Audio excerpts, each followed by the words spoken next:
Elle avait 25 ans, une voix superbe et une carrière royale devant elle. Sirima Viratunga est morte assassinée. Son compagnon, un musicien aigri, est actuellement interrogé. C'est elle qui chantait en duo avec Jean-Jacques Goldman le tube Là-bas. Il y a quelques jours encore, elle racontait son conte de fées professionnel à Patrick Villard. Avant d'arriver en France, j'ai vécu à Sri Lanka, très petite. Ensuite, j'étais en Angleterre et j'ai chanté avec mes soeurs, mes frères, tout ça. Et je suis arrivée à Paris pour être fille au père, pour apprendre la langue. Et au même temps que j'ai fait ça, pour être très bref, j'ai descendu dans le métro parce qu'il y avait des amis autour de moi qui faisaient ça. Et j'ai commencé à chanter dans le métro devant un public. Je chantais tout seul sans mes frères et sœurs. Et un jour, il y avait un saxophoniste qui s'appelle Philippe Delettré qui m'a vue. Et c'était le seul en qui j'ai eu confiance quand j'ai eu une flash. Et on a commencé à travailler ensemble, de faire sa musique et mes paroles, mes textes. Et on avait fait un petit maquette. Et il a dit, Jean-Jacques, justement, il cherche une voix pour une duo qu'il a eu depuis longtemps. Tu devrais proposer. Alors, on a écrit une lettre, Philippe et moi, envoyé une cassette et une photo. Parce qu'il ne voulait pas une fille très très belle, il voulait une mocheté. Et ça marchait, il voulait ça.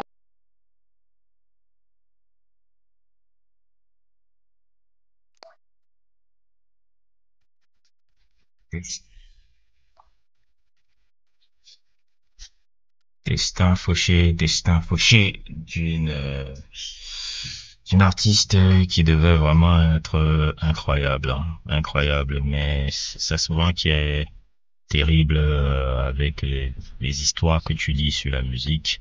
C'est parfois la plupart, pour ne pas dire la majorité du temps, des histoires tragiques et des histoires qui te rendent un peu le moral six pieds sous terre, quoi. Parce que l'histoire de Sirima, c'est vraiment l'histoire d'une femme dont vraiment la vie n'a pas été facile. Déjà, je faisais une histoire sur si vous n'avez pas encore vu mon sujet sur Sinéad O'Connor, je crois que ça fait partie de mes sujets les plus, de mes sujets sur la page suivante. Si vous ne l'avez pas vu, n'hésitez pas à regarder. C'est un des gars sujets aussi sur la page, et l'histoire de Sirima, elle est encore un peu plus tragique que l'histoire de Sinéad O'Connor encore. Parce que c'est une femme qui est morte au moment où sûrement sa carrière allait prendre de l'envol.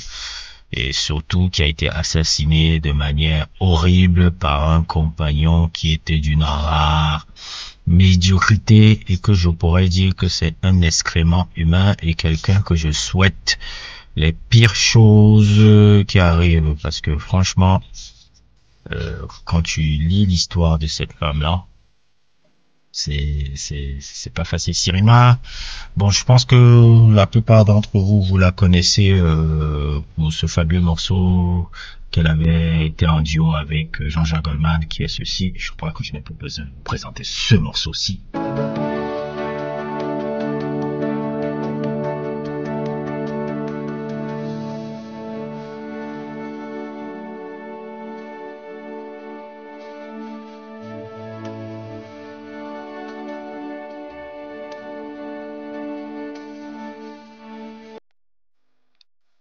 Oui, ce morceau là-bas, je ne sais pas, j'étais en train de, ça tournait dans ma tête il y a 2 ans. Je sais pas pourquoi, je trouvais que il faut que je retrouve, d'ailleurs c'est une aparté, il faudrait que je revienne peut-être sur les musiques de Jean-Jacques Goldman un peu. Parce avec le temps, je l'ai trouvé de moins en moins ringard et ça m'a beaucoup marqué, ça m'a beaucoup touché le truc et il y a 2 ans, c'est juste il y a 2 ans, je m'étais dit, ah mais qui était cette fille-là qui chante, qui avait une belle voix, qui chantait dans ce fabuleux duo qui a été là-bas, qui est un grand succès classique pop, de la chanson, de la variété française, on va dire.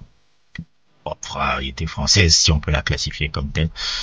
Et je me suis intéressé à l'histoire de cette Sirima-là, dont je me demandais qu'est-ce qu'elle était devenue, est-ce qu'elle était vivante et tout.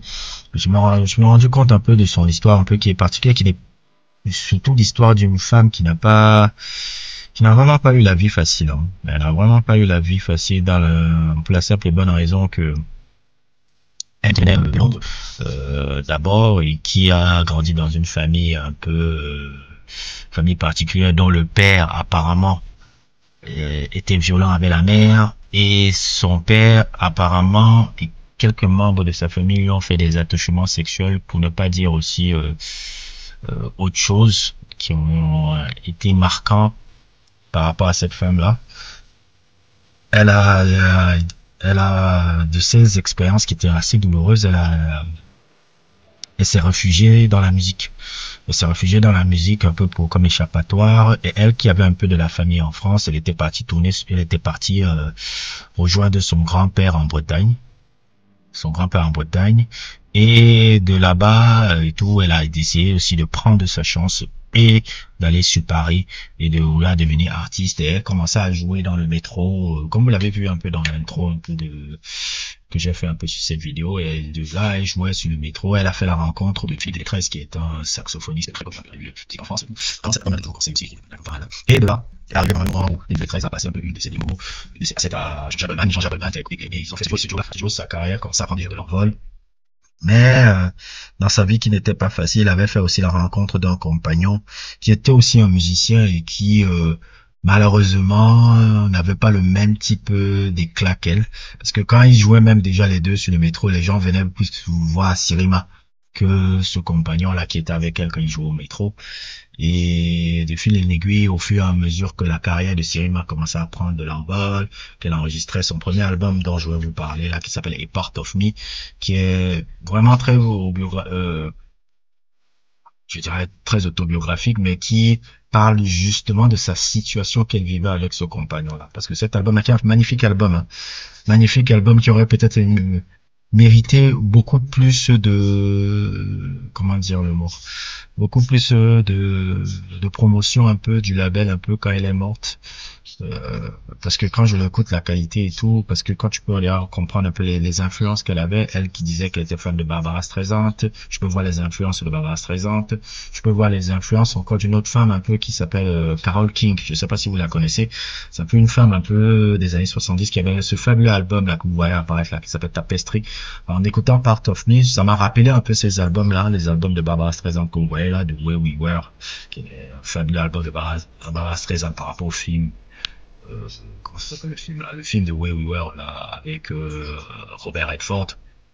Génial film, même si je vous le conseille même d'ailleurs, c'est un génial film d'ailleurs. Et Carole King, Tapestry donc. Et même aussi dans la composition, et ça pouvait rappeler aussi l'album de Everything But the Girl Eden. Si je veux faire un peu des comparaisons, parce que j'aime bien faire souvent des comparaisons pour que les gens puissent se situer un peu là-dedans. Et tout l'album tout l'album, quand tu écoutes les paroles, quand tu écoutes tous les trucs, ne parlent que de sa situation avec ce tocard-là, en fait. Comment, truc là, par exemple, le morceau qui passe en fond, là, qui s'appelle It's a Way, Loving Me, parle vraiment de sa situation particulière avec ce copain, qui est aussi un copain violent, qui n'a qui de trucs. Et c'est un peu triste, un peu, j'ai eu beaucoup de tristesse en écoutant ce truc-là, parce que c'était une femme qui était d'un extrême talent. Incroyable musicienne, incroyable artiste qui normalement devrait être aurait une carrière de fou. Elle aurait une carrière de fou. En ce moment-là, on la regarderait comme des gens un peu de la chanson française ou quelque chose comme ça. Et c'est dommage un peu parce que c'est horrible ce qui est arrivé à cette femme-là. Mais très horrible ce qui est arrivé à cette femme. La manière dont elle a été assassinée, même poignardée. Je pense qu'elle est poignardée par son copain devant son fils. Et tout. Et le coco, tu lui racontes, il dit que oui, j'étais jaloux de son succès, va te faire enculer. Je sais même pas pourquoi on n'a même pas fait la guillotine. C'est tous les gars comme ça que je voudrais la guillotine, ils existent encore. Non, je crache sur la gueule, comme ça. Comme ça, parce que quand tu écoutes vraiment l'album là, tu te rends compte à quel point ça l'a marqué cette relation là, et tout l'album ne fait que parler de ça. Elle ne fait que parler de cette situation horrible avec cet individu là, mais ça marque vraiment tout le talent qu'elle aurait pu avoir. C'est vraiment un talent fauché, un destin fauché, en plein envol.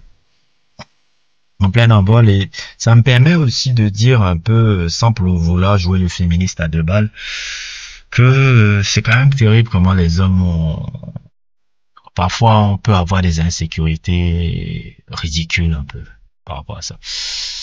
Ça me rappelle un peu, je sors un peu du sujet, hein, l'histoire un peu avec Nick Cannon là, quand il a vu, si vous avez vu son interview là où il expliquait pourquoi il a été truc avec Mariah Carey.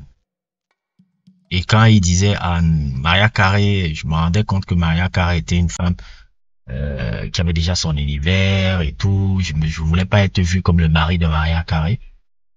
Et je le regardais comme ça, j'ai dit donc, c'est pour ça que tu l'as quitté, pour aller maintenant vers des femmes qui sont, je pense, économiquement beaucoup plus bas que toi, et faire que ces femmes ont tes enfants pour que tu les puisses les tenir avec de l'argent. Mais ça, c'est d'une médiocrité. La médiocrité masculine comme ça. Et vous allez me dire, il a l'argent. Non, la médiocrité masculine, là, je peux comprendre pourquoi certaines femmes, parfois, vous chiez à la gueule, souvent, les mecs. Je peux comprendre pourquoi. Et l'histoire de Sirima, c'est la même chose. Ce mec-là, il est là, t'as une femme talentueuse qui t'aime, qui veut tout et qui fonde une famille avec toi. Et quand tu vois même les interviews, la plupart des interviews, comme ça apparaît là, comment elle était vraiment investie dans sa relation, même cet album, je risque de me répéter, ils vont même dire encore, ouais, tu veux me te répéter. Oui, je me répète tout le temps. Je peux me répéter même 100 fois. 100 fois. L'album, si ça parle que de cette relation-là, même quand on voit ça, comment tu peux venir essayer de tuer cette femme et être jaloux de cette femme? Si tu es juste un peu intelligent, tu fais que cette femme-là, tu sois son... Tu te dis, ah, mais je vais commencer à manager alors ta carrière, puisque toi, ta carrière est en train de prendre. Et tu participes à elle et tu es derrière elle, tu dis, bon, je manage ta carrière, je vais manager tes tournées, tes concerts et tout, et on va s'en sortir. De toute façon, c'est nous deux qui gagnons quand tu gagnes.